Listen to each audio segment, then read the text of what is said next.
Good morning. Good morning to you all. Morning to my listeners here in Jamaica. And eventually, when we link with New York, to those in the diaspora. But I wanted to start this morning with just an appeal to everybody. Some of us were beginning to think that we were seeing the end of COVID, that after a long, difficult period, we were slowly getting back to normal. We were learning to live with COVID. Well, you may have heard the news reports over the last couple of days that indicate that the rate of COVID infection is rising again quite significantly. The rate of infection, we were down to what? Something like 8%. And now it's up to 30-odd, I think even 40-odd% of those who are tested are turning out to be positive. I've come across a few people. Come across meaning I'm aware of a few people over the last couple of days who have contracted COVID. Something that, for 4 or 5 weeks ago, I could hardly find anybody who was having it. People who had it before, but not people who were now getting it. So I just wanted to make an appeal to all of Jamaica. Let's take this thing serious. It's not over. If you look at what is happening in the States, COVID is spiking again in the United States and I believe in Europe as well. So those of us who had abandoned the masks, put them back on. Those of us who had put the hand sanitizer in the cupboard, take it out and walk with it again, because we don't want to have to go through what we had to go through for last year into this year with the curfews, the lockdowns. Kids can't go to school. Businesses have to close at 6 o'clock in the evening, and curfew on weekends. And if we're not mindful, we're getting into the parties again. We have holiday season coming up. What you're talking about is going to be events and gatherings that are, COVID just love that, because it enables itself to jump from one person to another. So let's get serious again. Let's observe the protocols. Let us try and see if we can get on with our lives, sharing the space with COVID, living with it, but not making it overwhelm or overpower us. I wanted to focus on a topic this morning that I think is current, but I think it's also important. It's a topic that has long been in need of some serious discussion and hopefully some sort of conclusion. The Maroons are an integral part of our history. They symbolize the sharpest edge of our ancestors' defiance of slavery. They, more than any other group among the descendants of slaves, they have nurtured and preserved our African culture and heritage. Something, that most of us are not aware of is that the Maroons are not unique to Jamaica. Maroon communities exist in several countries in the Americas, in Suriname, French Guiana, Belize, Colombia, Mexico, Ecuador, even as far south as Brazil. The largest group of Maroons anywhere in the world is not to be found in Jamaica. It's to be found in Suriname. They have a Maroon community there with a population of over 210,000. All of these Maroons, wherever they in the world they emanated from slaves who escaped from the plantations and set up themselves in remote, inaccessible terrain. Some of these groups wage attacks on the plantation establishment, assisting other slaves to escape. But nowhere, in all of these countries where Maroon communities exist, nowhere were they as fierce, as effective, as devastating in their impact as the Maroons in Jamaica. I mean, our Maroons were warriors. We in Jamaica have recognized the importance of the Maroons to our history and evolution. This is why, for example, Nanny of the Maroons is one of our 7 declared national heroes. The issue of the relationship between the Jamaican state and the Maroons has long been the subject of debate and controversy. Much of that has to do with 2 treaties that were signed in 1739 between the Maroons and the white British rulers of plantation Jamaica. The Maroons had been a thorn in the side of the white oppressors. They had escaped the slave plantations. They took to the hills. They set up themselves in the caves and crevices of the mountains that were treacherous for the British military forces to even attempt to penetrate. They were ingenious. Their defense tactics were extraordinary. They would carry out surprise raids on the plantations to capture the white man's weapons and free other slaves. They were not just defending themselves in the hills. They would make excursions, warlike excursions down onto the plains and onto the plantations, where they would help other slaves to escape, and they would plunder the white man's establishment, looking for guns, money, food, whatever. They set up false trails and booby traps so that when the British soldiers came after them, they were able to corner them and slaughter them. It was guerrilla tactics, that's what it was, and the white soldiers found themselves overwhelmed. What has been recorded in history as the first Maroon War started in 1728 and it lasted for 11 years. A second Maroon War was started in 1795. That one lasted only 8 months. Historical records assert that it was the courage and the defiance displayed by the Maroons in Jamaica that inspired the Haitian Revolution, led by Toussaint Louverture. And it was that revolution that established the world's first black independent state in 1804. So the British eventually realized, and this was a matter that was, being discussed between the British here and the British authorities in England, including all the king himself, became concerned with what was happening in Jamaica. They eventually realized that they were fighting a battle they could not win. Many of their soldiers had been killed by the Maroon fighters. Many of the white settlers decided that this place was getting too uncomfortable for them, and they started heading back to England out of fear, and also as a result of the fact that the cultivation and the export of sugar, their main source of wealth, had been severely disrupted by the activities of the Maroons.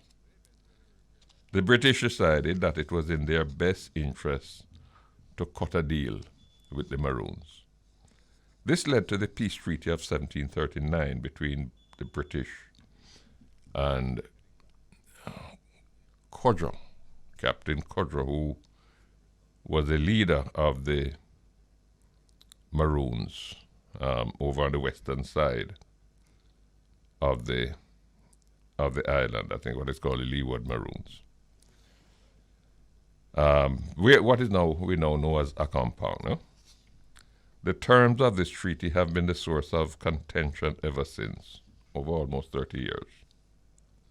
This treaty stated, and I'm just dealing with some of the provisions, I think it had something like 15 clauses, but they included the following: that the Maroons shall enjoy and possess for themselves and posterity forever all the lands that were identified. I think the The treaty said that it was the Maroons who were to determine the boundaries, but it was to be land comprising 1,500 acres. They must use their best endeavors to take, kill, suppress, or destroy all rebels. That is, those runaway slaves who refuse to abide by the treaty and continue to attack the British. And that if thereafter the Maroons were to come across any slave who has run away from the plantations, they must return those slaves, those runaway slaves, to their rightful owners, and they would be paid 30 shillings for each slave that they return. Further, that Currie and his successor shall have full power to inflict any punishment except that of death for crimes committed by persons within the Maroon community. And lastly, in terms of the one that I'm highlighting, that Currie shall be the chief commander of the Maroon community, and after his death he shall be succeeded by his brother Accompong, and then after Accompong, the other brother Johnny, and then after Johnny, the other brother Coffee, and then after Coffee, the other brother Quaco. And significantly, it says that after all of those have died, the governor, listen to this, the white governor shall appoint from time to time the person who he thinks fit to be the chief commander of the Maroons. Now, shortly after that treaty was signed, a similar treaty was signed with the Maroons in the eastern end of the island, the windwards, in the mountains of Portland. Importantly, not by Nanny, and this is going to be something that we have to come back to, but by her next in command, Quo. This is important because it has recently been contended that Nanny was not in agreement with the terms of the treaty, and we're going to come back to that as well. The second treaty gave the Portland Maroons control of 500 acres of land, but that was subsequently increased, I think, by the House of Assembly to 1,000 acres. There are two elements of the treaties that have remained the source of contention. Firstly, what control and autonomy over the specified lands did they vest in the Maroons? Because remember, it said that the Currie and his successor shall have full power to inflict any punishment except death. That they would control the lands forever in posterity. So the question is, what control and autonomy did the treaties vest in the Maroons, and do those provisions still subsist today in light of Jamaica's independence constitution of 1962? That's a very complex question because it involves issues of constitutional law and so on, and we're going to come back to that as well. And then secondly, how should we treat the provision that required the Maroons to capture slaves who, like them, fled the plantation and to return those slaves to the slave owners? A provision that some people argue was an act of treachery and betrayal. These issues have taken prominence in recent times, starting with a decision by some Maroons to issue what it called its own currency, the Lumi, which prompted the Bank of Jamaica to point out that it was the only authority under law that was capable of issuing, that had the power to issue monetary currency. Then there was the incident where some persons within the Accompong community challenged the authority of the police to carry out their functions on Maroon lands. Raises another question. And does it mean that if somebody break the law in the Maroon community, the local police can't go in there? I mean, that's one of the issues that arise. The Maroons have even appointed their own Minister of Foreign Affairs and Diplomacy for the state of the cockpit country. Coming now to the question of sovereignty. And they have spoken about seeking accreditation to the government of Jamaica. Now, you seek accreditation to the government of Jamaica when you are a separate state from Jamaica. You know, the Custos of Portland can't seek accreditation to Jamaica. Can't go to the Governor General to present credentials. So again, we can get into the question now of statehood and what is the status of the Maroon communities given what was provided for in the treaty. The issue has escalated even further since the election of Mr. Richard Currie as colonel of the Accompong Maroons. He's a young man, relatively young, 44 years old. In fact, the youngest person ever to be elected as a Maroon colonel. And he's a well-educated individual. He has a bachelor's degree and a master's degree. He has sought to assert what he sees as the sovereign rights of Maroons embodied in the treaties. The Prime Minister has rejected that claim to sovereignty. He has declared that there can be no sovereign authority other than the government of Jamaica, elected in accordance with the 1962 Constitution. And he went further to say that his government is not prepared to cede 1 square inch of Jamaica to the control of any other entity. This stance by Colonel Currie does not seem to align with that of the leadership of other Maroon communities. There clearly is disagreement among the leadership of the Maroons, if not about their constitutional relationship with the Jamaican state, then certainly as to how the issue should be pursued and resolved. We saw it playing out recently with an attempt which eventually collapsed to replace the leadership of the Moortown Maroons in Portland. Now, conflicting opinions have been offered by some of our most eminent lawyers, Dr. Lloyd Barnett, for example, and Mr. Michael Hilton, and they are both emphatic that the claim to sovereignty asserted by Colonel Currie, and I should point out, that he's not the first one to have laid that claim. But these two eminent lawyers have declared that that claim has no legal or constitutional foundation. Sovereignty, they argue, cannot exist without a state. And they insist that the Maroon communities are not states. They are part of the Jamaican state and are subject to the laws of Jamaica. One of the things that we'd have to consider is how many states we're talking about. So, is Accompong a state? Is Moortown a state? We have a Maroon community in Scots Hall. Is Scots Hall a state? We have another one in Charlestown. Is Charlestown a state? I think there still is one up in the hills of St. James, up in the Flagstaff area. So that one is perhaps the smallest. They may have, I don't know, a couple of hundred people living there. So is that a state? So in other words, inside Jamaica, do we have 5 states? I mean, that's one of the questions that would have to be addressed if we are to follow through on the arguments. Dr. Stephen Vassiani, who is a lawyer himself, but more importantly, a professor of international law.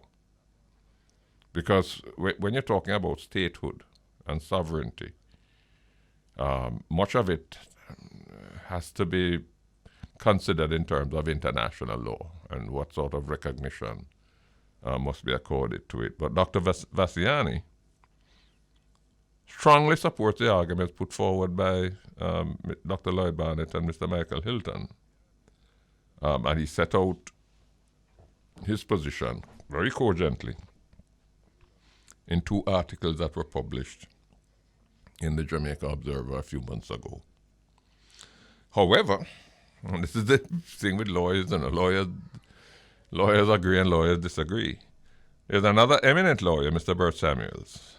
He seems to suggest that, like other legal arrangements that existed prior to our independence, the terms of the 1739 treaty subsist even to this day, since it was not specifically annulled by the 1962 Constitution, and that the rights and authority conferred by the treaty on the Maroons still exist.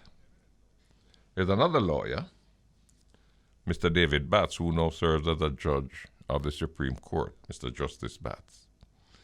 He has argued that the rights of the Maroons are justiciable. In other words, they can be enforced in law through the courts, since the provisions of the treaties were adopted into law by a series of acts passed by the Jamaican House of Assembly, that is the precursor to our parliament. These acts were passed in 1741, 1788, 1791, 1832, 1842, and 1856. So what he's saying is that by virtue of the fact that the House of Assembly, which was the constituted authority in Jamaica at the time, passed legislation, laws that affirmed these rights that were given to the Maroons by virtue of the treaty that was signed in 1739. That by virtue of that, even though he points out that what the laws provide were somewhat less than what was provided in the treaty, but his argument is that to the extent that the House of Assembly passed those laws, it was a recognition and an affirmation that these rights exist and these rights had to be upheld. The dilemma that the Maroons face in asserting their claims is that there is no mention of the Maroons in any of the constitutions that Jamaica has had. Not the 1884 constitution that started the long transition from crown colony status. And remember, that constitution would have come into existence after all these acts of parliament had been passed by the House of Assembly. But it never mentioned anything about the Maroons or the rights of the Maroons. There is no mention of it in the 1944 Constitution. That is the one that established universal adult suffrage. And there is no mention of it in the 1962 Constitution, which is the one that ushered in independence. And the reason why I mention this, is that it's a completely different situation than what exists in, say, America, where the Indian tribes in America are recognized in the American Constitution, their existence. They are specifically recognized, and the American Constitution defines the scope of their autonomy and self-governance. It goes further. It has, in fact, protected the Indian tribes from interference by state government, so that the state government of California, and Alaska, where most of the Indian reservations are to be found, they can't pass any law in their state that affects the rights of the Indians. But the American Constitution gave to Congress, the federal authority, the power to pass laws that could even override some of the rights that the Constitution itself had recognized. It vested in the Congress the power to pass laws that would determine whether or not, essentially what rights the Indians would have. And there have been various pieces of legislation. There was the Indian Reservation Act, and there was another one that I looked at over the weekend.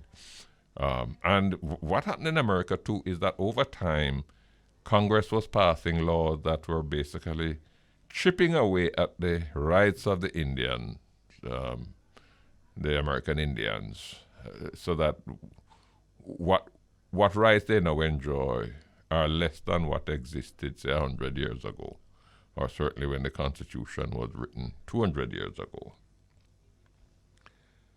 The claim made by the Maroons to special rights in Jamaica also face a significant hurdle arising from a decision that was handed down in 1956 by the then Chief Justice Sir Colin McGregor. And in a ruling, I'm just quoting one little short piece of the ruling, but that was the essence of his decision. He said that there is today no difference or distinction whatever in the rights and obligations as defined by the law of this island between the persons residing in the former Maroon settlements and those of any other British subject in Jamaica. Now, that was a 1956 ruling from our Supreme Court. That was what, 60 odd years ago.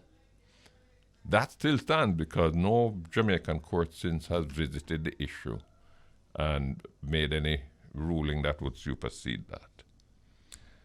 You know, something that we must recognize is that for hundreds of years, we have had no serious conflict between the Maroon communities and the rest of Jamaica.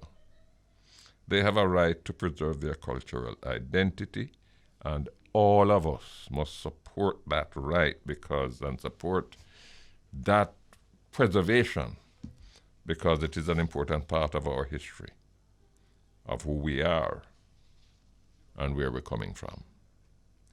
The Maroons are well integrated into the Jamaican society. You may have a friend, or work with somebody who is a Maroon, and you may never know unless he tells you. Because you can't discern any outward difference in terms of our appearance. You can't discern any behavioral difference. But that unity that we have enjoyed between the Maroons and the wider Jamaican community, we have to wonder whether now that is coming into question. The Maroons, and I think this is something we must accept, the Maroons are not merely some intriguing aspect of our history, that historians can write about and we can write plays about, and a kind of romantic recollection. They're much more than that. There is no group in Jamaica of African heritage that has more faithfully preserved its cultural identity than the Maroons, despite their assimilation into the general society.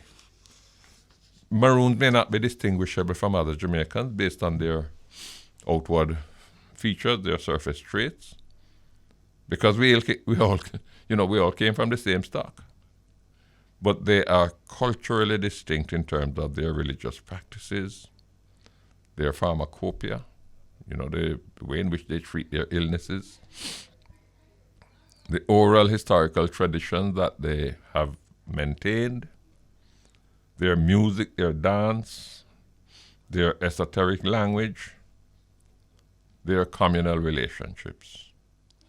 That is a rich part of our history, a bridge in time to our Ashanti past. There are some of us who seek to discredit and stigmatize the Maroons, who want to locate them in history as traitors and fifth columnists because they signed an agreement with the white oppressors to capture and return to the plantation slaves who managed to escape just like they did. Some argue that they allowed themselves to be used by the British authorities to help put down the Taki Rebellion, the Sam Sharp Rebellion, and the Morant Bay Rebellion, which led, as you know, to the hanging of Sam Sharp and Paul Bogle. Some even suggest that Nanny should be removed as one of our national heroes. I, too, have long been troubled by this part of our history. But those without historical sin are the only ones who can cast the first stone. The annals of slavery are replete with betrayal and complicity. Some of our slave ancestors, yours and mine, were elevated to the position of pushers. They were given a whip, and their job was to beat the daylights out of slaves who were not cutting the cane fast enough. Some of them ratted on their fellow slaves. They would prip the slave master as to which slave was planning to run away, or which slave was thinking of starting a rebellion. And the slave master would take preemptive action, brutal preemptive action. So if the Maroons need to apologize to us, we too need to apologize to one another. The Maroons, their legal rights, their status, their relationships, that's what we're delving into today when we come back. Welcome back. It's Jamaica Live. We're on Bridge 99. Maroon rights. Maroons, the status of the Maroons, that's what we're talking about today. And I'm very pleased to welcome as my first guest today the leader of the Accompong Maroons, Colonel Chief Richard Currie. Chief Currie, welcome to the program. Former Prime Minister Golding, thank you for having me, sir. It's a pleasure to be here. I'm glad we were able to get you. Now, you have been much in the news recently. The issues regarding the status and the rights of the Maroons, those are not new issues. They've been around for a long time. But since your elevation to as colonel, you have been pursuing those issues with renewed vigor.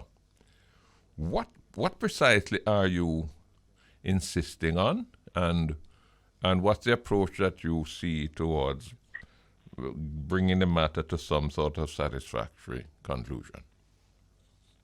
Thank you for that question, sir. All right. Well, let me start by saying, former Prime Minister Golding, that I know you're a very diplomatic individual, right?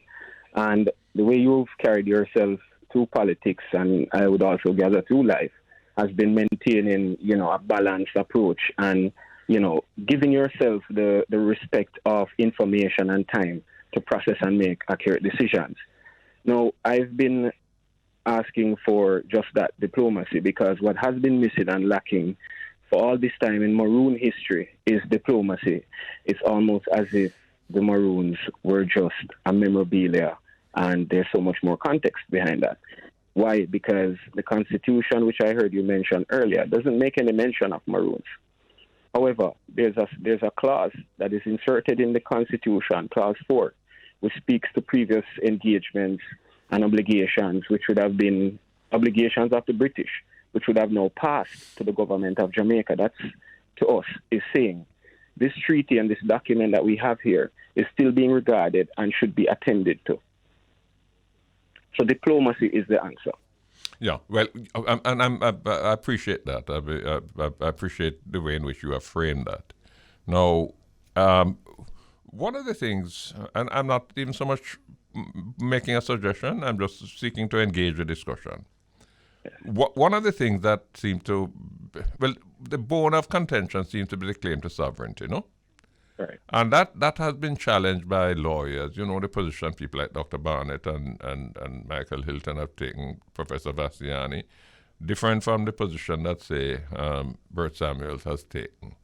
But the Prime Minister, in his response to the position you have taken, was quite defiant.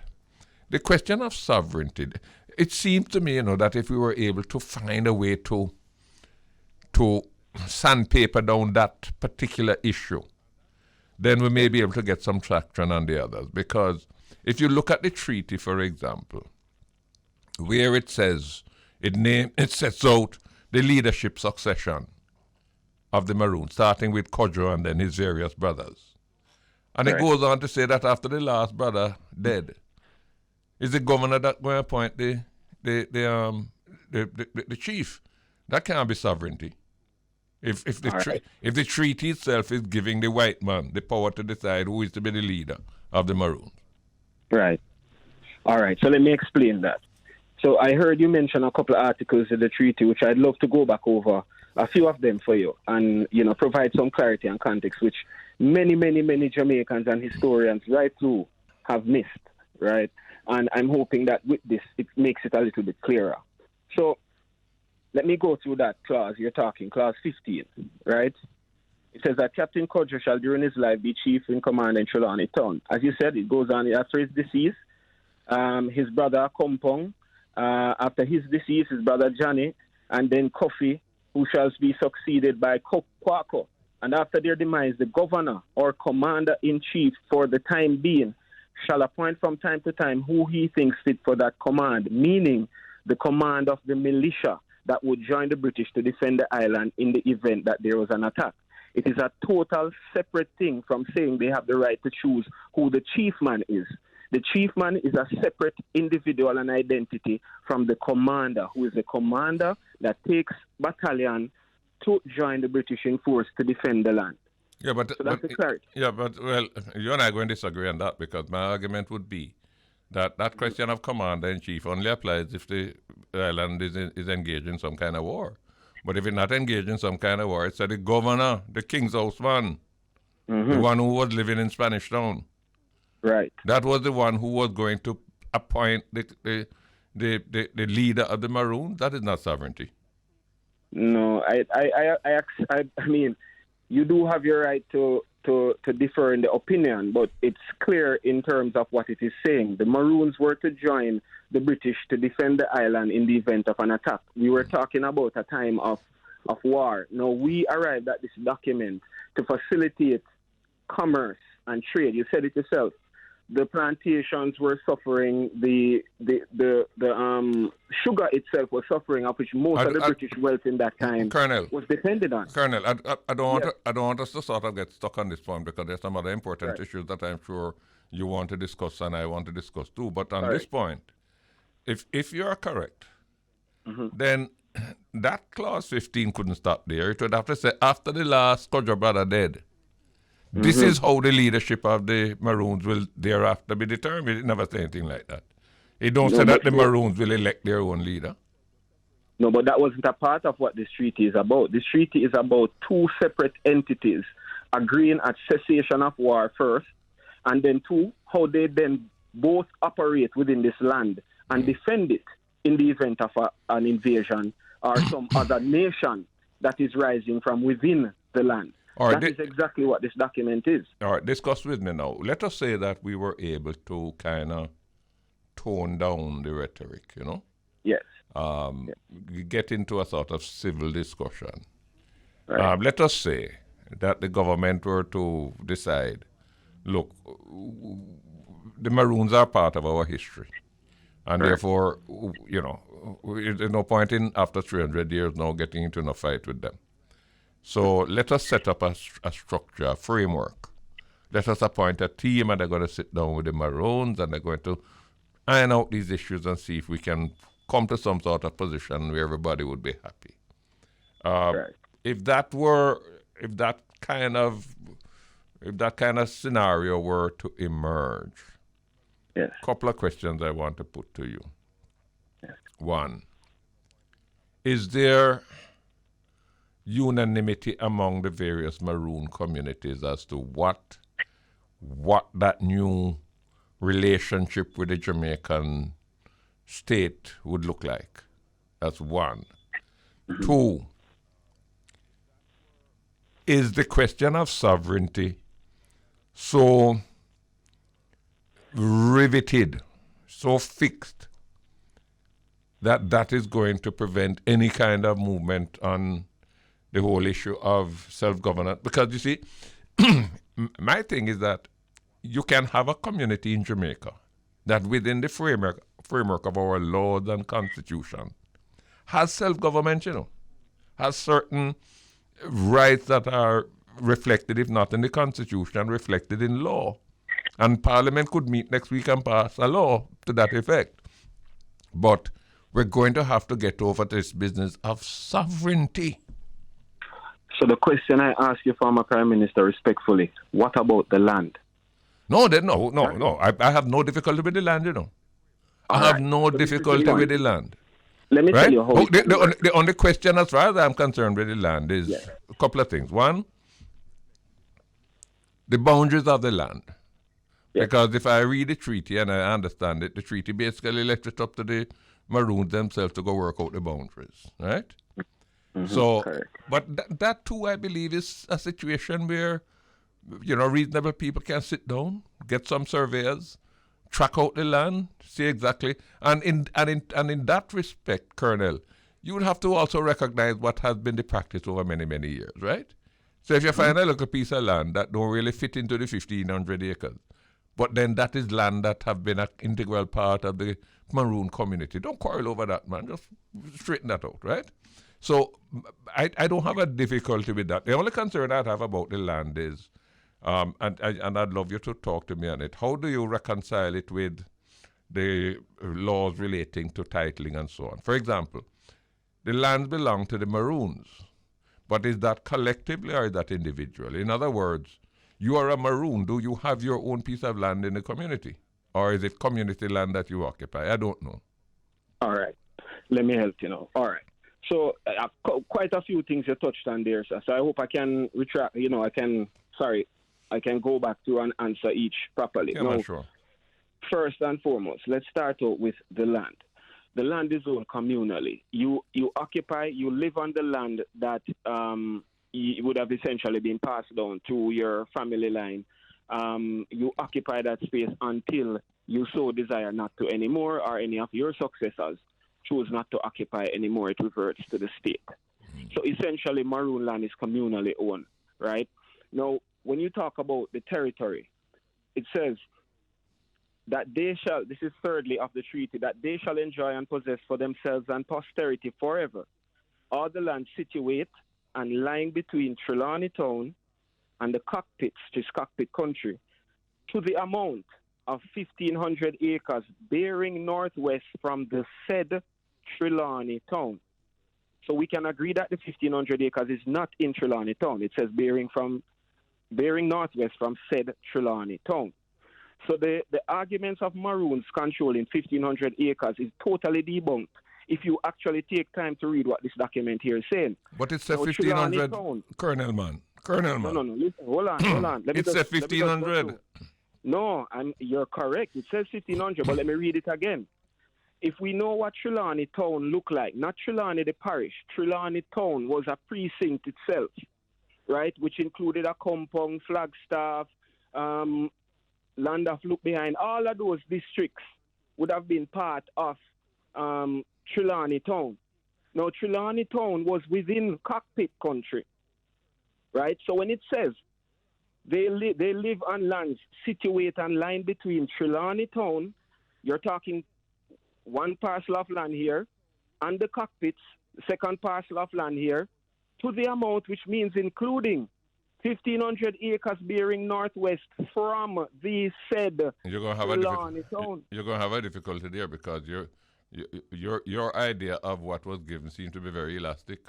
My idea of it is that it was very specific. If I say I'm going to sell you 100 acres of land between Half a Tree and Crossroads, you can't go capture the whole of Half a Tree to Crossroads. We have to agree. We have to agree. Which part between Half a Tree and Crossroads is the 100 acres that you are to get? Okay. So we get on the ground, and you may say, well, I've been occupying this piece of Half a Tree to Crossroads for 100 years, so this must be in it. So we say, all right, this must be in it. Make us see how the 100 going to line up. No? Follow me. With all due respect, all right. We've gone a length at that discussion, and I mean, we're pretty certain and with, concrete evidence of what this document is portraying exactly is outlining the domicile of the Maroons. My suggestion to you, and I'm being presumptuous, because you know more about the Maroon history than I will ever live to learn. But my suggestion to you, presumptuous as it is, yes, you can't ride the horse two ways, right? If you are holding up the treaty and say, listen, this is what the treaty say. It says we shall have control in posterity. It says this is what we shall do. This is the rights that the treaty give us. And then when the treaty says 1,500 acres, they say, no, is that really 1,500? It's enough more than that. You're going to run into some trouble. But is that running into trouble, sir, for articulating the document that my ancestors have handed down to us?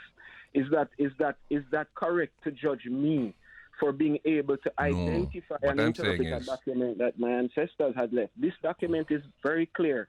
I mean, the problem is that we've encountered in the last year in Jamaica particularly is the level of I don't want to make it seem as if I'm being disrespectful, but I'm being frank, is that the competence as it relates to international law and treaty law is not really there. And then we have many persons who have had their input.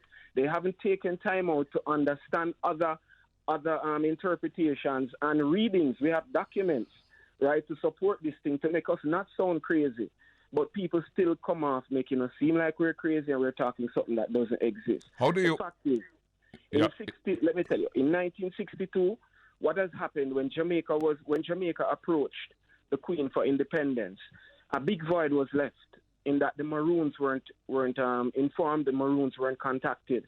And that was evident in findings that we've come across in direct mails and letters from members of parliament in the House of Commons, asking of Bustamante in his arrival, what is the position of the Maroons now and what is their status likely to be after? He went on further after Bustamante left in another writing to say, did not the good man hear my questions? I will make a note. The fact is we do not want to challenge the Maroons on the situation to have them go back to the Queen over something that could be amicably resolved. Now, Jamaica is at a point where did those members of the British House of Commons, yes, did they raise those considerations in 1944 when a new constitution was delivered? Did they raise it with Lord Moyne, who came here to lay the groundwork for that new constitution, or was it only raised in 62? I remember, the leader who presided over the negotiations for the constitution wasn't Buster, it was Norman Manley. Right. The questions were directed at Bustamante, though, you know. I'm saying that what we have found is that there was some amount of contact and discussion that ought to have taken place then that didn't. It was important enough for it to be put on the file, right, that this was an objection and that is to be noted because it would be source for future contention. Where are we today? We're in a serious contention because, again, we're at a point of Jamaica moving to a republic status, which is great. We are for that. But what does it then mean? Because up until this date, there has been no attention paid respectfully to this document and what it stands for. We've had the British High Commissioner come here 2 times, back to back. How do we reaffirm that this document still stands? So how do we move forward? How do we have to, yes. How do we reconcile the sovereignty claim with the authority of the government? For example, okay, let us say a man down in Magati kill another man and him run into Maroon, into Accompong to go hide out. Can the police enter Accompong to apprehend that man, or have to get permission? Or they have to get permission? Let me read this for you. Ninthly, that if any negro shall hereafter run away from their matters or owners, and shall fall into Captain Cudjoe's hands, they shall immediately be sent back to the chief magistrate. You notice it didn't say plantation. These were criminals. Chief magistrate, or the next parish where they were taken. Answer my question. So let me say this to you. Because I'm not talking about a slave that run away. I'm talking about a man who has committed a crime. Hold on. He's a fugitive. So, of course, just like in international arrangements and diplomatic engagements where countries and nations have extradition clauses and extradition treaties, this is no different from what that is. So if there's a criminal that comes into the state or into the state of Accompong, and we find that person to be culpable and is a wanted person, then by all means. So you have to find the person culpable. No, if it is no. I'm saying. So what you're saying is no. What you're saying is wanted for a crime, right? If he's wanted for a crime, right? Then he has to. If he's here and hiding out, we cannot provide safety for criminals. We cannot stand for lawlessness. That's not what we're built on. What would happen in the island? So what would happen? What would happen is we would make contact with the police if there's a warrant out for that person. I'm asking. I want a specific answer from you, Colonel. Because I mean, go ahead. You're sharp. Go ahead. When the police vehicles head into Accompong because them have information that the man is in there, what happens when they get to the perimeter of Accompong. Are you saying that they have no right to come in there to go hunt down the man? They must wait for you to hand him over, or they must apply for extradition. I did not say that. What I'm saying is, as in the past, where there was an engagement and agreement in place as to how you handle these matters, right now we informally have one in place where if there is a criminal here, we would expect, as it has been in the past, that the police or the head of the division would make contact with the chief man or the colonel, right, at that time to say, look, there's a man in your community, he's wanted for crimes, and we are coming to get him, or we want you to hand him over. It was either or either. That was something that was done in past. It is not something new. We don't have a formal agreement now, but you can go and ask the police. I've been working directly with law enforcement from the Magati and Silo divisions in ensuring that there's proper accordance with laws within the territory and expanding geographic. And what you're saying is that that protocol must be formalized. Of course, nothing strange there. Tell me now. I mean, do the Maroons collect taxes from their people? No, we don't. Right? So we don't. So tell me now, if you're a sovereign state and you preserve all of those rights, what relationship would you have with the budget that the government passes in, God knows, every April? All right. Look at it this way. All right. Since the claim is that the Jamaican, what we're saying is that Maroons are Jamaican, right? We have Jamaican instruments, passports, IDs, and Maroons vote in the elections. But when we turn and look in the communities, the Maroon communities, not just Accompong, look at all the Maroon communities. What is really being done, right? We're being used and propped up for votes for political reasons. We have no water in our community, former Prime Minister. We provide 40% of Jamaica's fresh water. We have no running water, and we're praised and highlighted every year. Fine. And I'm not suggesting that the government must starve the community. What I want to pin it down, though. I want to pin it down because I see where your mind is. For example, yes. We get a lot of aid from America, no? Yes. And from England. Yes. To help with our schools or to help with our hospitals. So in a sense, what you're saying is that the sovereign Accompong, what would be expected, the Jamaica government, same way like how America gives Jamaica aid. We're a sovereign country, they're a sovereign country. That the Jamaican government would provide aid. It's not an entitlement, because we can't command, we can't compel America to give us nothing. But we say to them, boy, we need help, and they help us. Is that the position that you're putting Accompong in?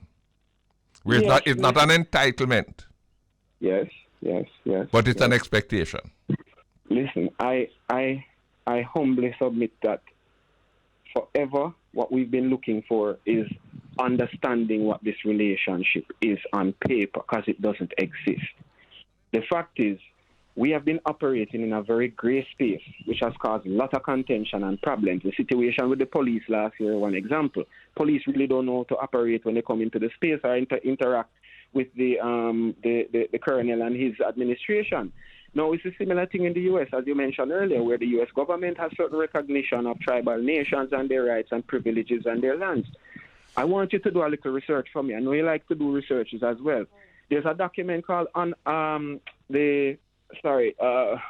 Concurrent Resolution 331, right, which relates to how the Indian rights were brought into constitutional effect in the United States, which galvanized the relationship that is there today. Now, is it perfect? No, it might not be perfect. But guess what? There are nations of people out there living in their autonomous regions and realizing in their true potential, their tribal realities as indigenous and First Nation peoples. Now, you said Kinda, which is Hebrew Ashanti, for one family. This is the recognition that there's a separateness on the island, but together we are one family. Now, without the recognition of that separateness, Honorable Prime Minister, there cannot be unity amongst the people. Out of many, one people. Tell me. I'm sure you're familiar with the arrangements involving the Kalinagos in Dominica. Yes, very much.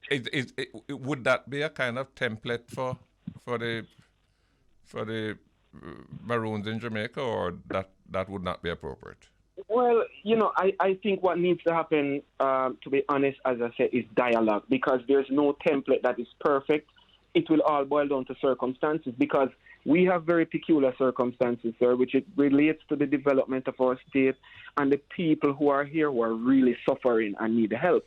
Now, on top of that, the wider Jamaica needs assistance from an economic standpoint, a commercial standpoint, that we have potential capabilities and resources that could help be an enabler or a facilitator to such development. We do not want to challenge the government. We do not want to overthrow the government.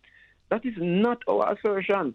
I want to remind every well-thinking Jamaican, the arguments are sore, but the intentions are pure. Believe me, right. What we are talking for is legacy business. A lot of people don't understand this culture, this history, and this document. Colonel, I want to take Colonel, yes, I'm in trouble because I'm out of time, but there's one question I have to get in before we go. Sure.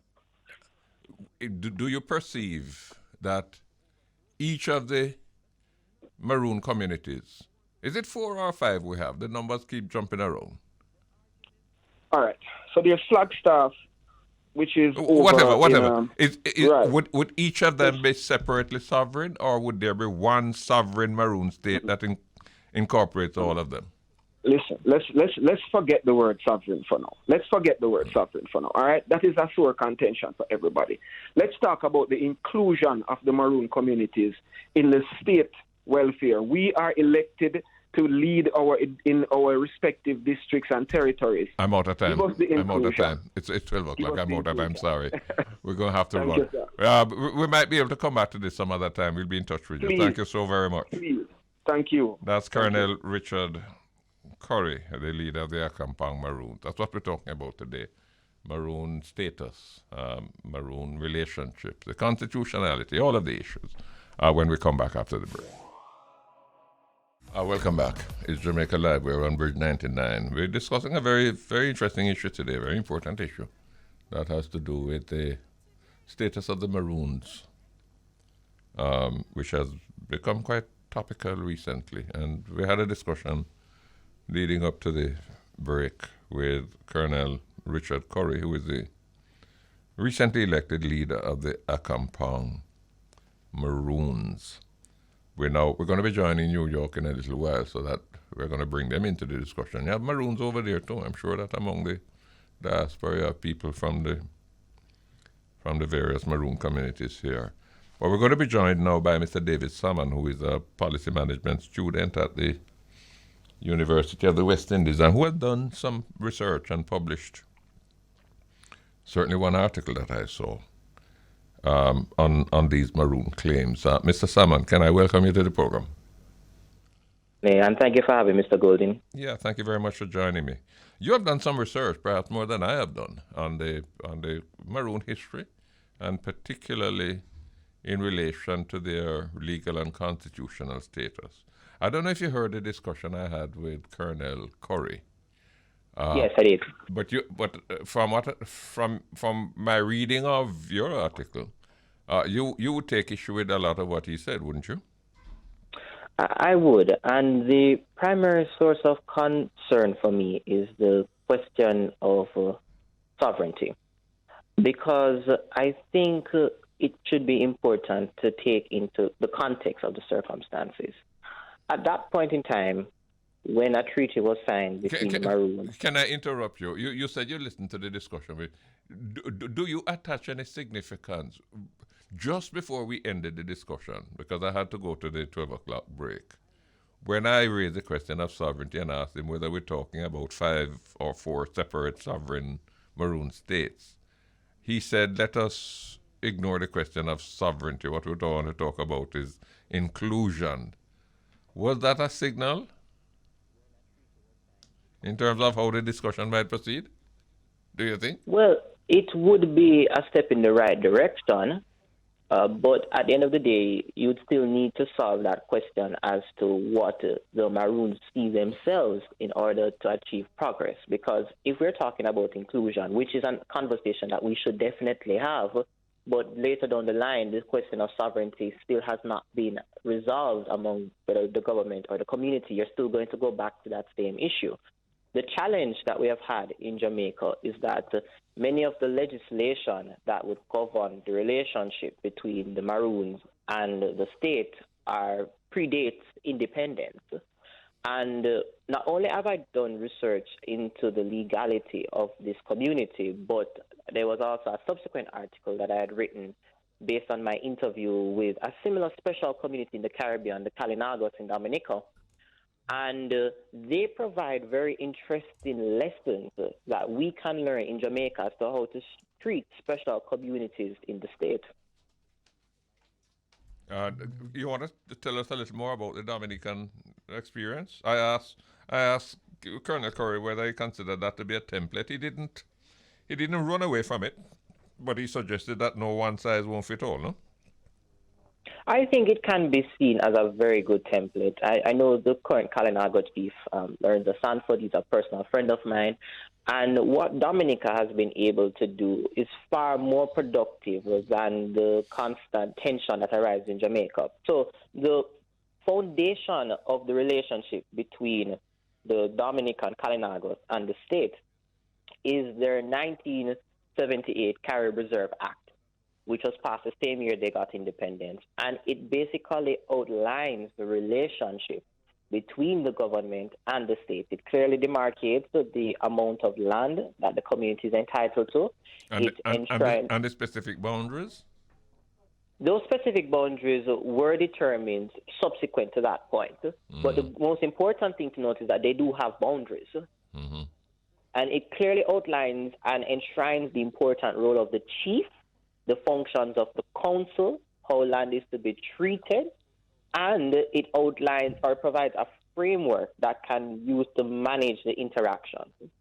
Additionally, I also had the opportunity to interview the Dominica's Minister of Kalinago of Upliftment, Mr. Kosir Frederick, who himself is from the community, has had relatives who served in the community, and he's the MP representing the constituency.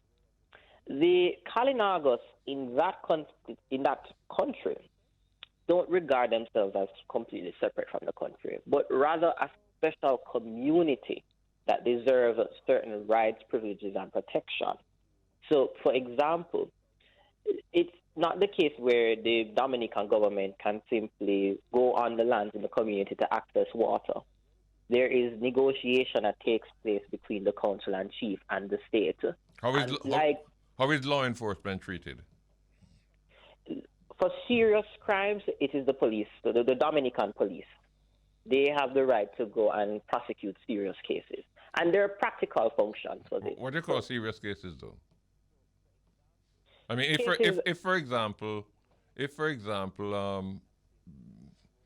I operate a grocery store in Kingston, and somebody steal my groceries and I provide information to the police that the man who steal my groceries went into Kalinagos with it.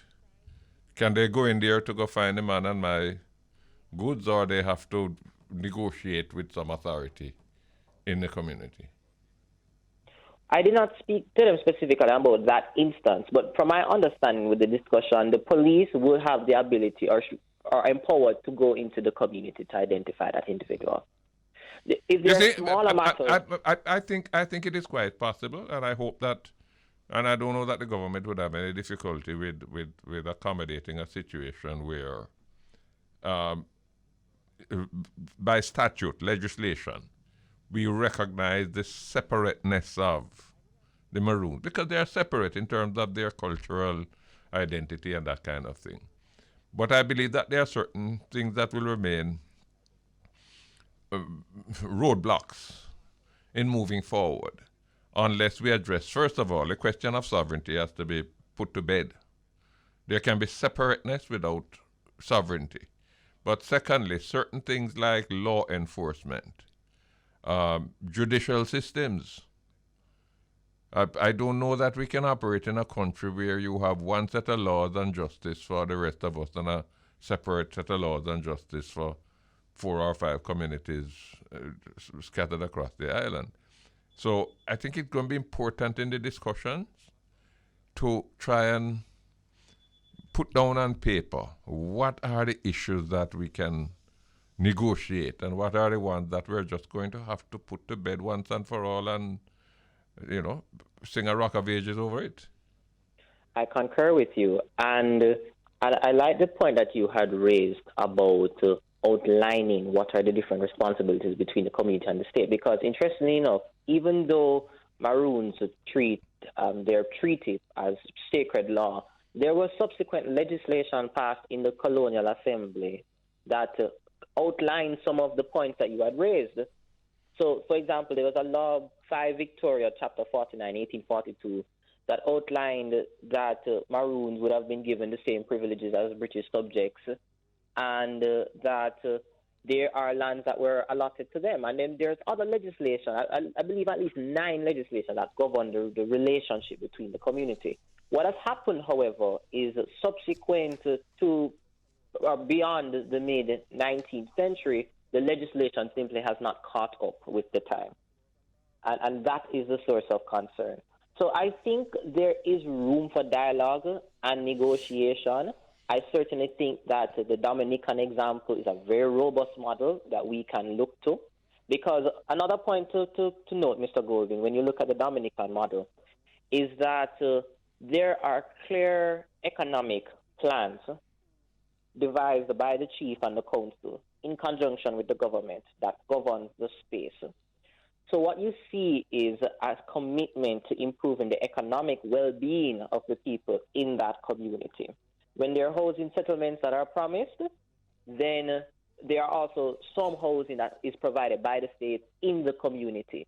And then it's the council that determines who in the Kalinaga territory should get those houses. And that inclusiveness that can come with the separateness, It can, but but going back to what I had said earlier, it starts with a law that outlines what exactly is the community and what is the relationship between the community and the state. Once you have established that framework, then you can start to move towards that level of inclusiveness. Are you familiar with any of these communities? I mean, have you been there? No, I've not personally been there. I'd hope to visit, but unfortunately, due to the pandemic, that was not possible. But there are 8 communities within the Kalinaga territory. Each of these communities, based on my interview with the chief, is responsible or has a main focus or economic activity. One does cassava processing, the other one serves as their financial hub, and they're looking at how they can develop the economies within these spaces. Yes. Well, I want to thank you very much for coming on, helping us with this discussion.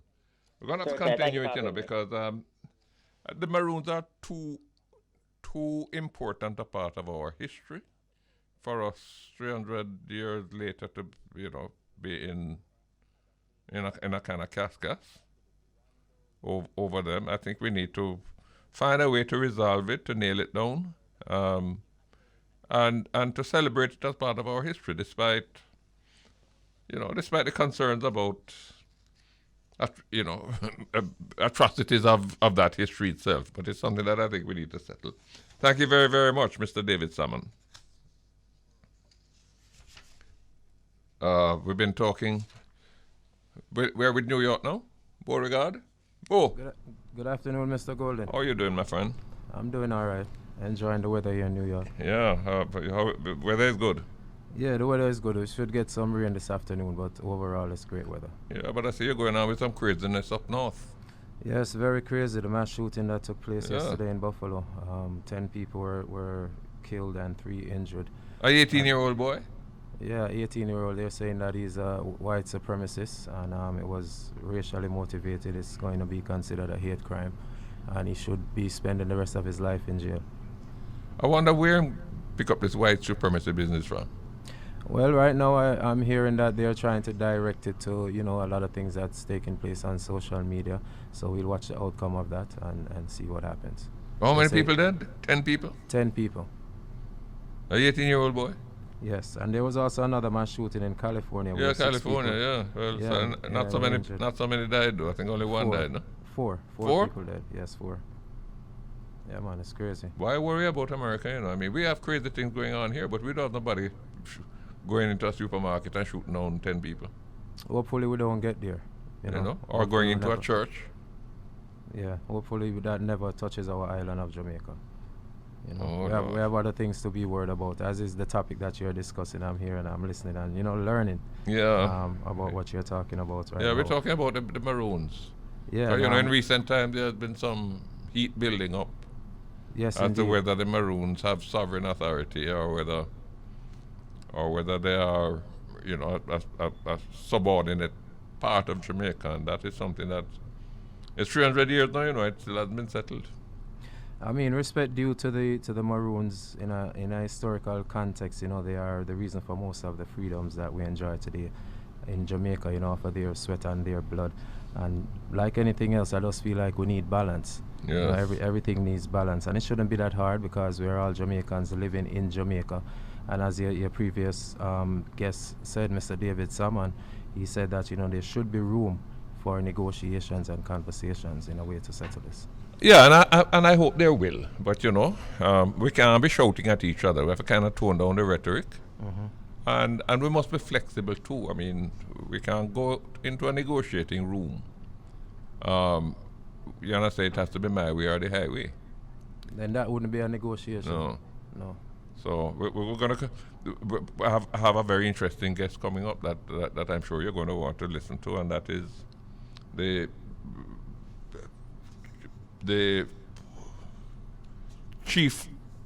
chieftainess of the Maroons, paramount chieftainess, queen of the Maroons, Gaman Gloria Sims, who was installed, I think, last year, I think it was.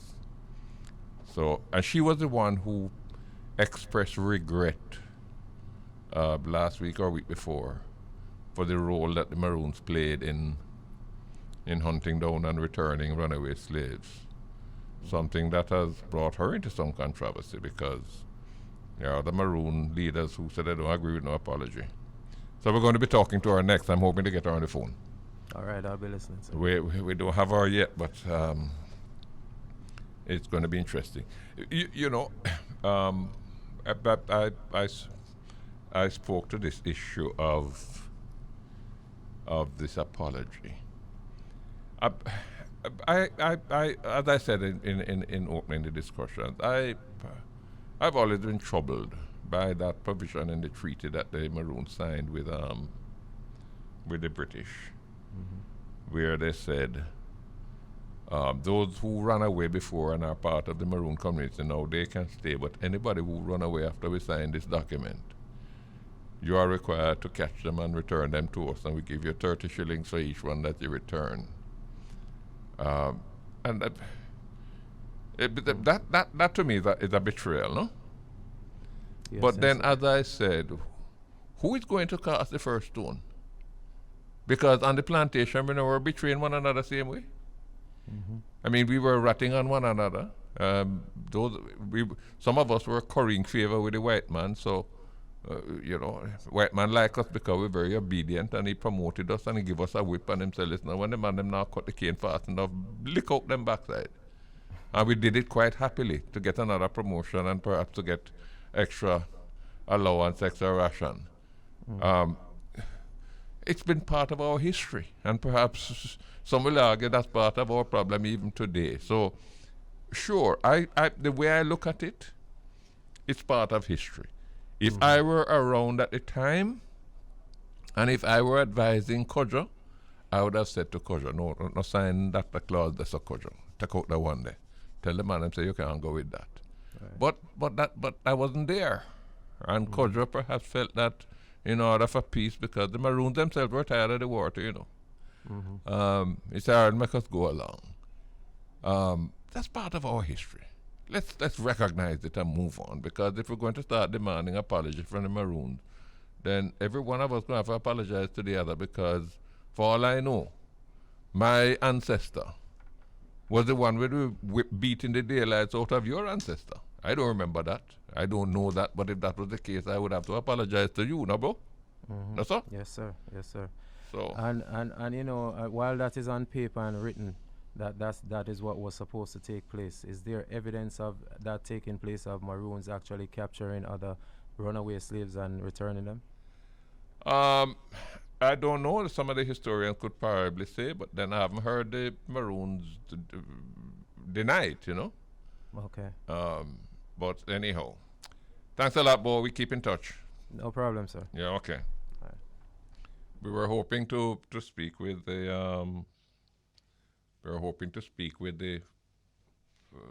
chief priestess, the queen of the Maroons. We're having difficulty in reaching her. But another guest that we're hoping to have is Colonel Sterling of the Maroons, of the Moortown Maroons. He was also in the news recently when there was supposed to have been an election 2 Sundays ago to challenge his leadership by an 18-year-old challenger. That election didn't take place, but it was reported that it was part of an effort to remove Colonel Sterling as the colonel of the Moortown Maroons. And it was also it got quite a bit of publicity, you know, because I gather Buju Banton went there to support the young lady. And Colonel Currie, who we had on, he's reported to have thrown his weight behind the young lady too, and he didn't deny it. He said he wasn't interfering, but he was free to offer his support to any candidate. Some people have interpreted that as an attempt to move the entire Maroon communities in Jamaica in a particular direction. Because the impression I have is that this very strident position being taken by Colonel Currie is not in sync with the position of other Maroon leaders. And it is being argued that maybe an attempt was being made to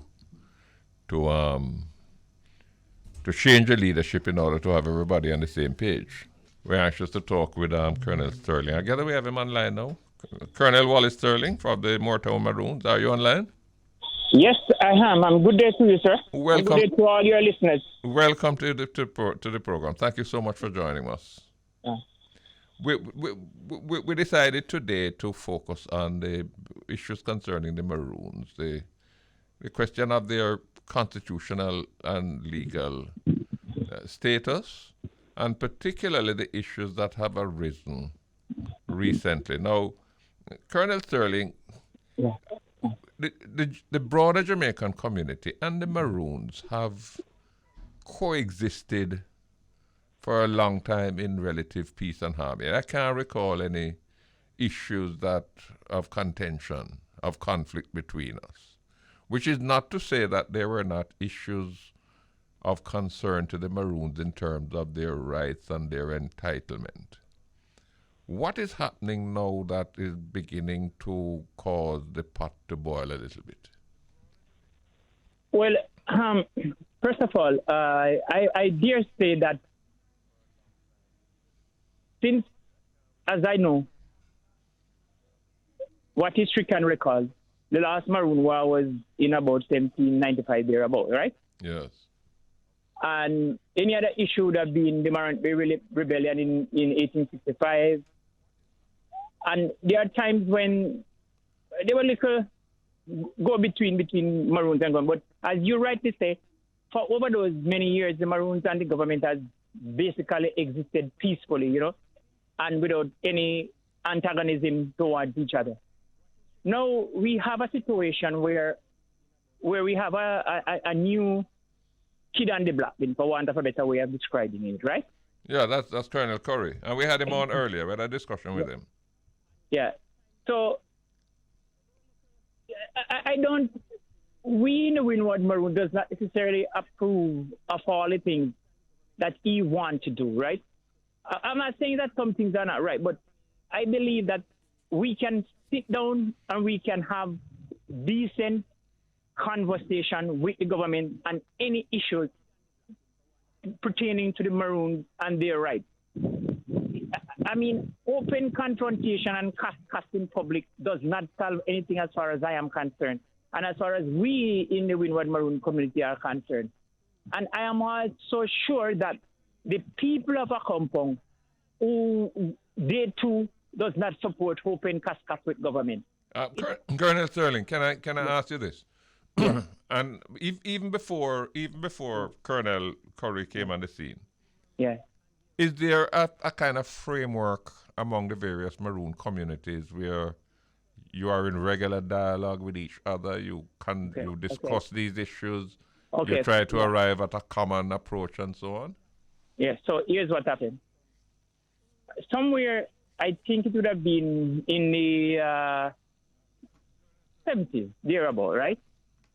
Coming up, the Maroon communities were advised by the government to say, well, instead of government having to deal with individual communities, you can have a secretariat that put forward the things concerning the Maroon community, right?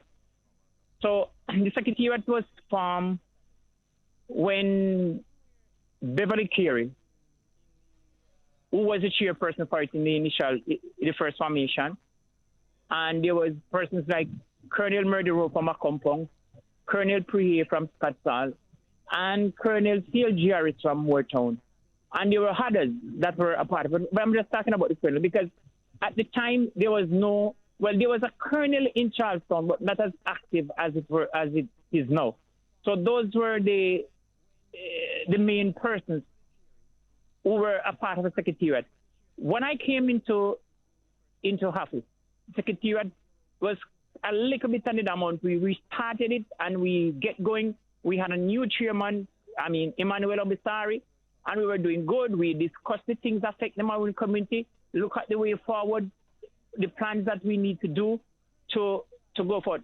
None of those plans involve being antagonistic towards the government.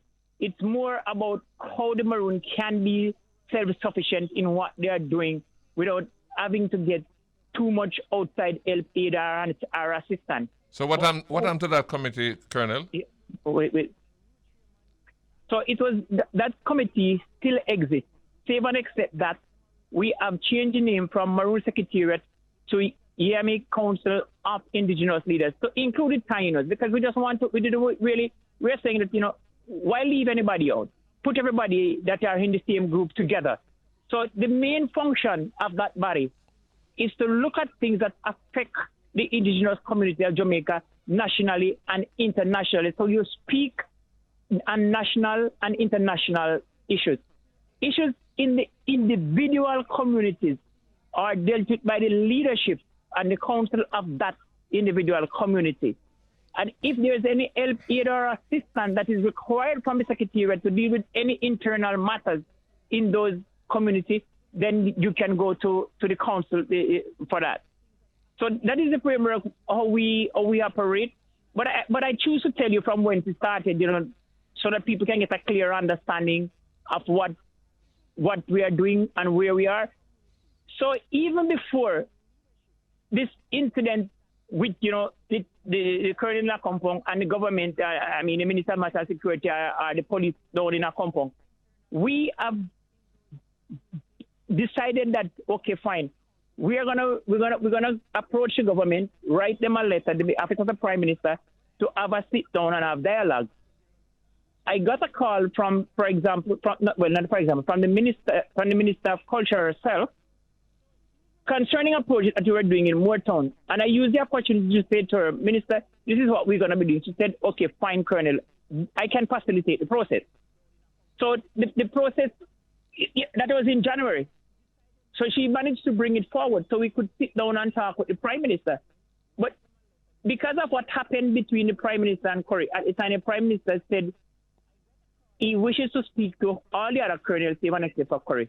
This was explained to Currie and the others. And the Thursday before we meet the Prime Minister, the Friday, we were in a meeting. And safe to say, since he came to office, Currie, it's only 2 times he have participated in these meetings. Even though we have several meetings, and he was invited and he was notified, but he only chose to attend 2. The Sunday before we meet the Prime Minister, the Friday. And you're talking about meetings of the Secretariat? Of the Secretariat. Yes. And the Thursday before we meet the Prime Minister. And we let it known that we will be going, and we will be going without him. And he was not too pleased. So he went out of the meeting, set up a next meeting for the Friday morning. The meeting was the Prime Minister would have to be at 10, and he set his meeting up for 9, denouncing what we were doing and stuff like that.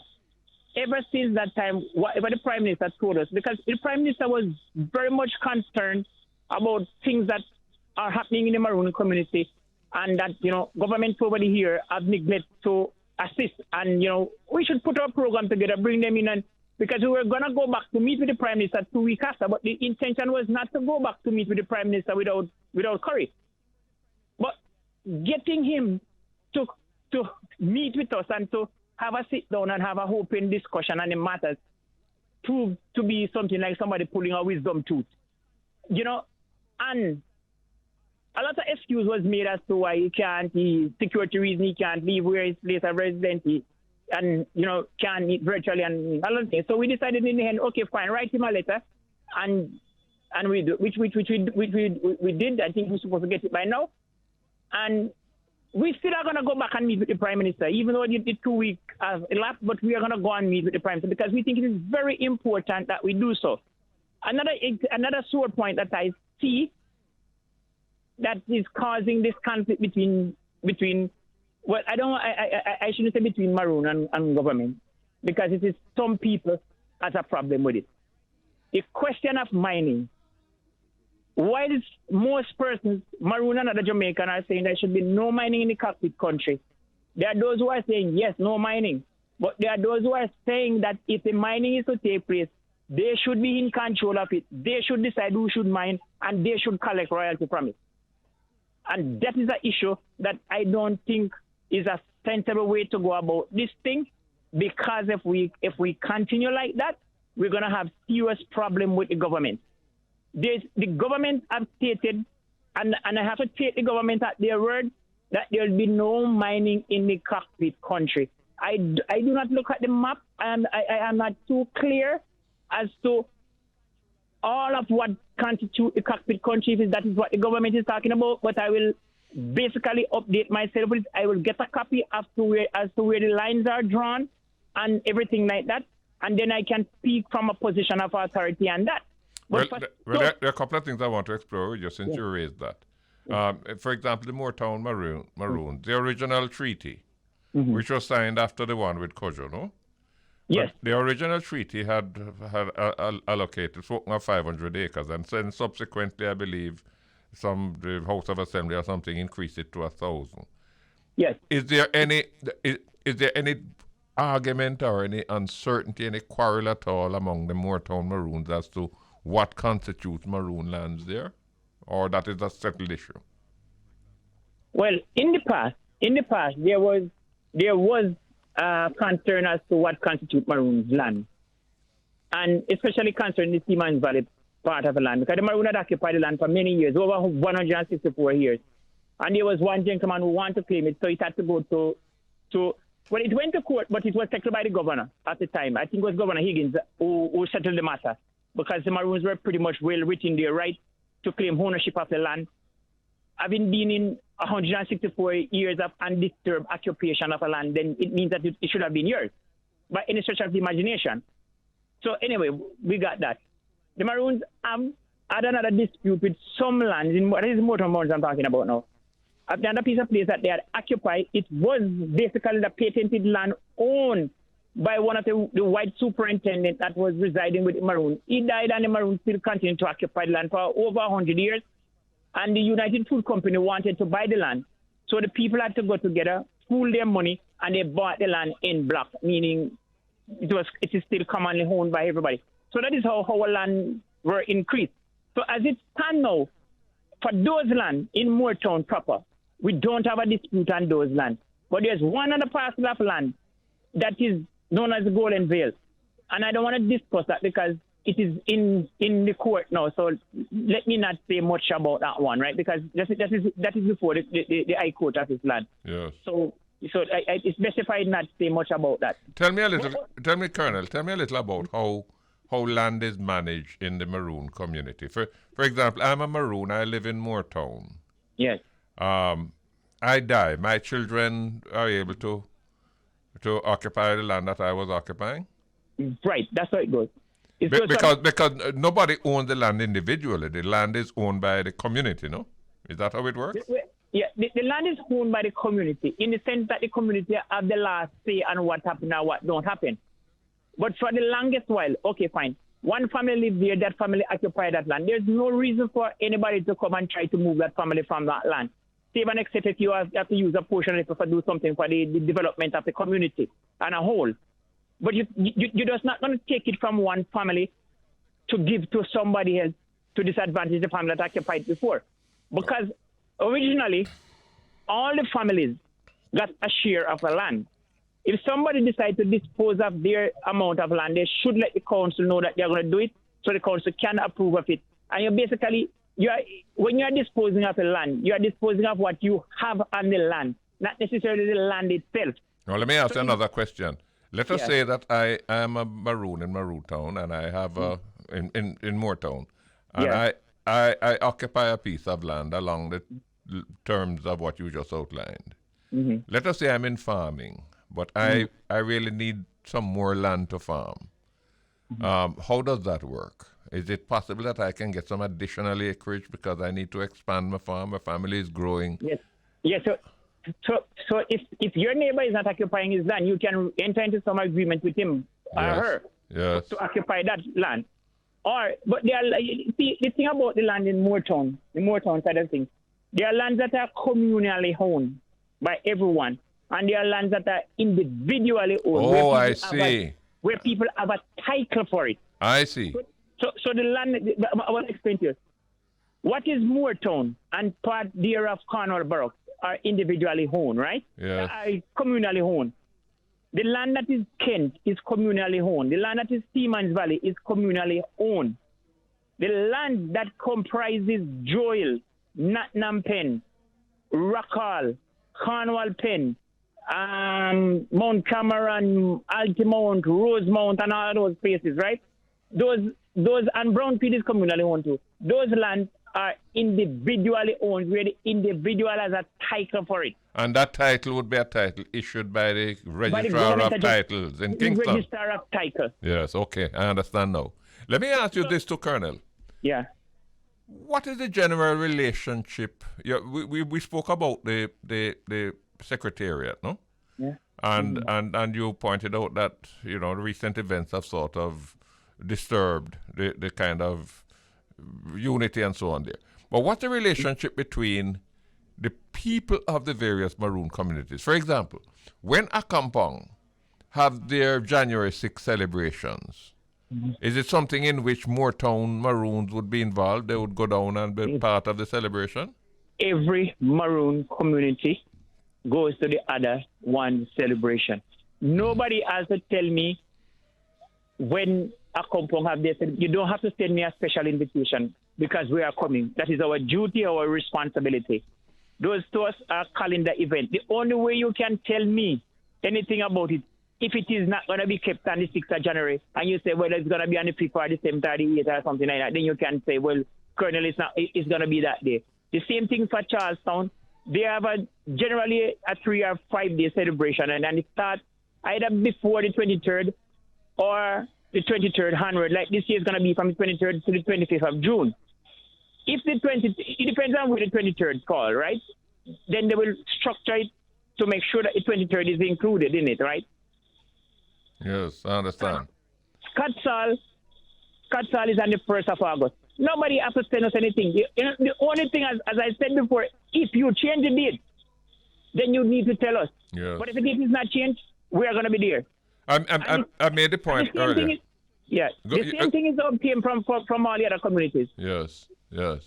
And tell me, the Maroon communities here, and I know you can speak specifically of Moortown, But you have international connections, don't you? Because there are Maroon communities in other countries, no? Yeah, so what we make our international connection to the Maroon Secretariat, the White House. Yes. Yes. Let me ask you another question now. I made the point when I started the discussion that there's no other group in Jamaica that has more faithfully, steadfastly preserved our African, Ashanti heritage and culture than the Maroons. Medasi. Thank you. How have you been able to do that? And is there anything that threatens it? You know, as modern life takes over and people migrate and people coming in, is there any risk, danger of that rich culture being diluted? All right, let me put it this way. There are aspects of our culture that if it is threatened, right? It was not necessarily threatened by outsider, but because of the action of our foreparents, because of how they treat with this culture. For example, the language.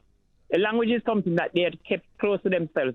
The Comanche language which is really a mixture of the different African tribes that make up the Maroon community, but dominated by the Akan-speaking people. That are those persons who speak three, so whether you're a Fanti or you're a Shanti or you're a Gar, whatever. But those are the persons. So, because our foreparents never want others to come to the... If you come to the community and try to speak that, they'd reprimand you. So they keep it to themselves. Is that something that was taught in school? So you would have to learn it from your parents or the gatherings and stuff like that. But you have to understand that I grew up in a situation where there was no television when I was a little boy, right? In the community. And few persons have radios. So most of the entertainment would be around the drums and other games that you would play and stuff like that. So the thing was a little bit more prevalent. But then comes television, then a radio, then television, and all other means of communication. So we see wherein these things are running competition with the traditional things. So what we have done in the past, especially during 2003 up to 2007, when the music of the Motown Maroon was declared by UNESCO as a masterpiece of the oral and intangible heritage of humanity. And it could only be done because we had preserved the thing over the years and we have demonstrated to them that these things need some special protection and preservation. And they had assisted. So we did a lot of audio tape, a lot of videotaping of the elders in the community with telling their stories, archive these material, because we want to use this same material to use it to transmit to the younger generation via the same means that they use their phone or whatever they are using to listen to their stuff. That is what we're doing. Well, more so, there was a time when there was I'm calling him an anthropologist, right? But he was most like was into anthropology and music, right? But anyway, he has been in with us in the community and he did a lot of recording and he still have a lot of stuff stored at the Smithsonian Institute, which is going to make available to us, and only whomever he makes it available to can get it, right? So we will have those stuff and we have them and we are daily trying to teach people things. In recent time, I mean, that's a recent time, I mean like, no. I am personally in negotiation with a gentleman. He lives in the United States. He's from Ghana. He speaks the Akan language of Tree. And I have explained to him that we want some assistance in teaching the children not just Comanche language, but the Tree language in its entirety, so that when they understand the Tree language, they can understand the Comanche language much more better. And he has consented to come upon his retirement, which will be this year, and next year he can spend a year with us in the community to do that. Let me ask you this. Yeah. The young children growing up in Moortown, are they immersed in the culture or have they been captured by social media and internet and so on? Social media, but then it is our duty and our responsibility. Just like our foreparents hand it down to us, it is still incumbent on us to ensure that we find the ways and the means to get them to do that. And we teach them how to play the drum, we teach them how to blow their bang and do the dance, because those are the most important things. You do those things and the others can fall in place much more easily.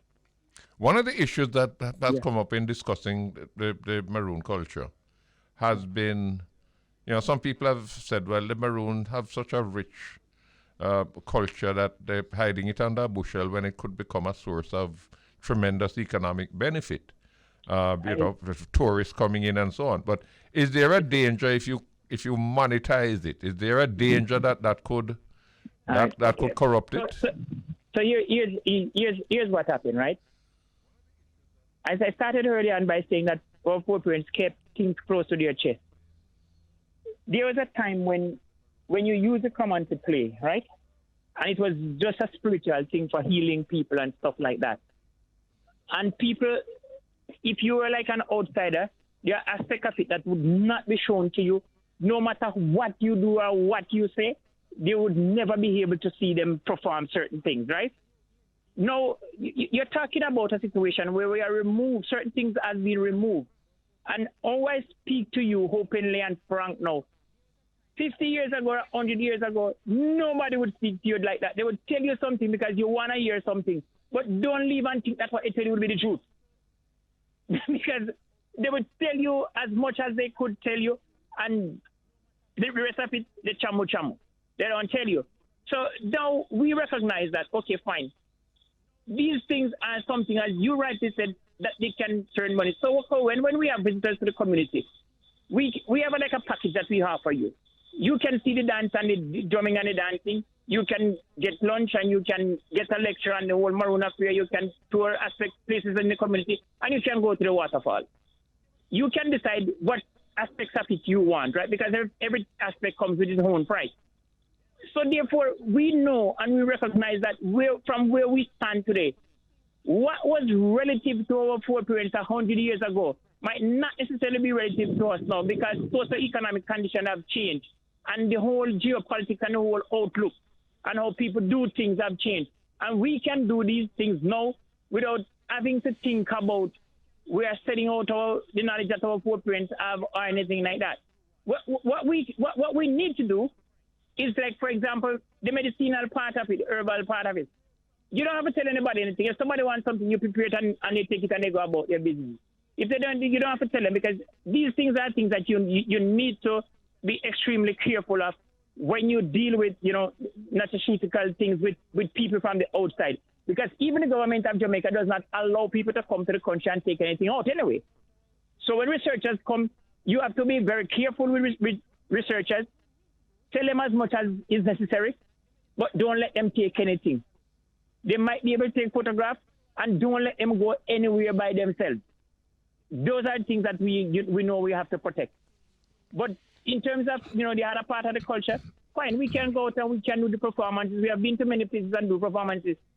If the performances are such that we know we can't do it in public, then we don't do it. We do what can be done in the public. Colonel, before we wrap up, I can't let you go without asking you to help me with an issue that's a sore point. I mean, there are some people who have sought to discredit the Maroons because of what they claim was the Maroons' historical role in agreeing in the treaty to capture and return runaway slaves and so on, and also to the role that the Maroons played in the uprising. Yeah, in the uprisings. Okay, my view, I don't know if you heard my view, you see? Yeah. My view is that it's something that has always troubled me. Yeah. But I have said that those without historical sin are the only ones who can cast the first stone.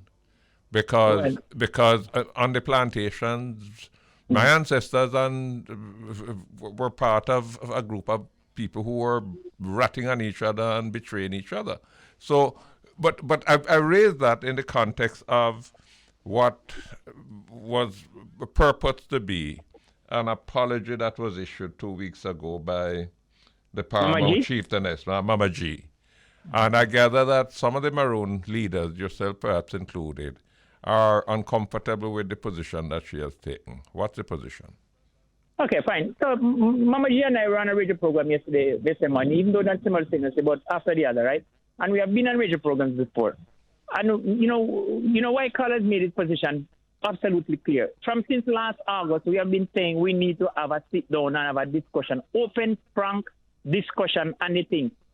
It is easy for somebody in the 21st century to be looking through the eye of the 21st century to want to discredit things that was done in the 17th, the 18th, the 19th century, and even 20th century. But you were not there. You got to look at the conditions that existed. And the context. And the context. Why our foreparents signed that treaty? Did our foreparents see themselves as responsible for all the other enslaved persons on the plantation?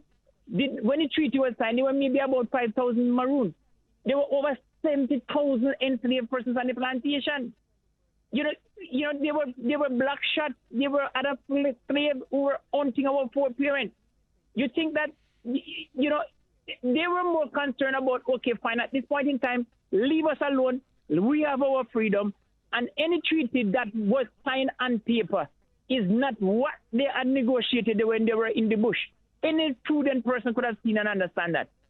If our foreparents never leave the bush to find the British to sign a peace treaty, yet the first class said the Maroons sue for peace, that baffles me. Because if you were not losing a battle, why were you suing for peace? It must be the opposite way around. The person that were losing were suing for peace, and that was the British. But because they were in the habit of writing treaties and abrogating them when they feel like, then they wrote that. So all the terms and conditions that they put there, what our foreparents want most of all was to be left by themselves to do their own thing. You still got to ask yourself a question, and anybody got to ask themselves a question. Even though it said they should return the runaway, how many cases have they obeyed that? How many times did they return them?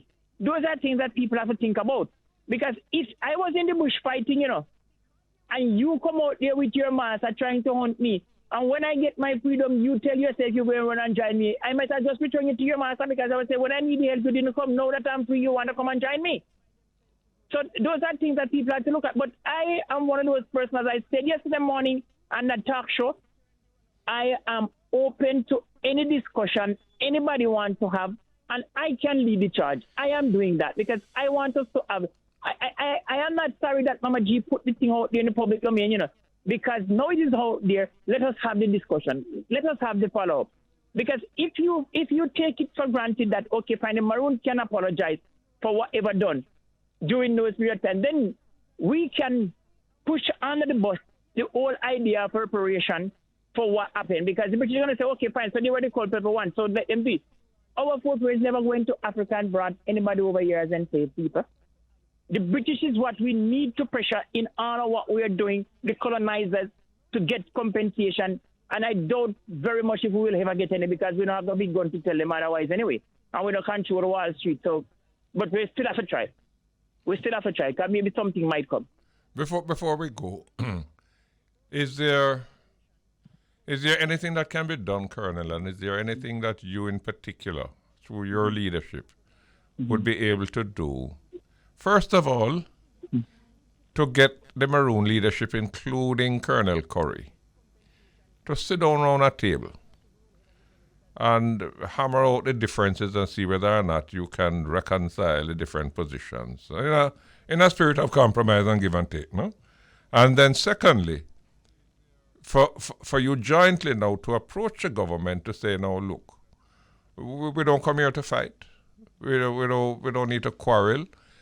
There are some areas that need to be clarified. There are some issues that need to be clearly, nailed down once and for all. Because what you don't want is for the thing to kind of cool down, and then 50 years' time, maybe when you and I dead and gone, the issue flare up again in terms of what are the Maroon rights and what are not. It seems to me that we need to bring some clarity to it. Maybe something along the lines of what was done in South Africa? Well, no, I was thinking of Dominica in terms of the Kalanagos. Yes, I know, yeah. That kind of thing where you have it codified. Yes. There's no uncertainty anymore because it's codified, it's recognized by the government, it's accepted by the Maroons, and this is what will govern our relationship going forward. So that this matter don't keep coming up every 20 or 30 years, no? So I tell you what. I think we were pretty much on that path, dealing with the matter the way you have just described it. And while we wanted to have a sit down with government to once and for all iron out these kinks, and so that it doesn't come back up again to affect the generation yet to come. And I think we have been working with that spirit until these things happen. Whatever it takes from where I stand to deal with these matters and deal with them in an amicable way and to put away animosity, I will endeavor, and I will not stop trying until I can achieve same. Well, I don't think anybody, and I don't think you are doing it, and I certainly am not doing it. I don't think anybody can question Colonel Currie's sincerity and commitment. So it's really a question, and you have been around. You're the one who succeeded Colonel Harris, no? Right. And I remember Colonel Harris very well. I visited him at home there several times. Yes. Including when he was ill. I'm appealing to you based on your years of experience and the quality of your own leadership to try and see if we can bring the thing together, no? And then when we bring it together, let's say to government, no, look, let's try and see if we can bring some clarity to all of these matters so that we don't run into problems where our children will have to be sitting at the table once again to go fight down issues that we should have settled ourselves. I'm appealing to you. My brother, it is not an appeal that anybody has to make, because I know it is my duty and my responsibility, and I will endeavor so to do, because it is of great importance to me and to others, the persons that I'm leading, and the Maroon committee in Jamaica as a whole, for us to be seen as a united front going forward. We have always been like that, and whatever comes in the way now, we need to deal with it and to move on and to don't let the rest of the world think that we don't know what we are doing. I think we are smarter than that, and I think we are clever enough to get it over and done with, and we will certainly do that. Colonel Sterling, let me thank you very, very much. Colonel Wallace Sterling, head of the chief of the Moortown Maroons. I want to thank you very much for coming on today. Keep doing the good work, eh? Yeah, man. Thank you, Mr. Golding. Thank you very much, man. Good. May that assist. Today we've been talking about Maroons, their status, their legal and constitutional relationship with the rest of Jamaica. We're discussing that in the context also of their critical importance to us in terms of our culture. Nowhere can you find that link between our present and our past, cultural link, as in the Maroon community. And therefore it's an important part of our very being. And we mustn't fool around with it and mustn't allow anything to damage it. Thank you so much for joining me today. Thanks also to my producer, Tamoy Campbell. Thanks also to my studio engineer, Richie Rainford.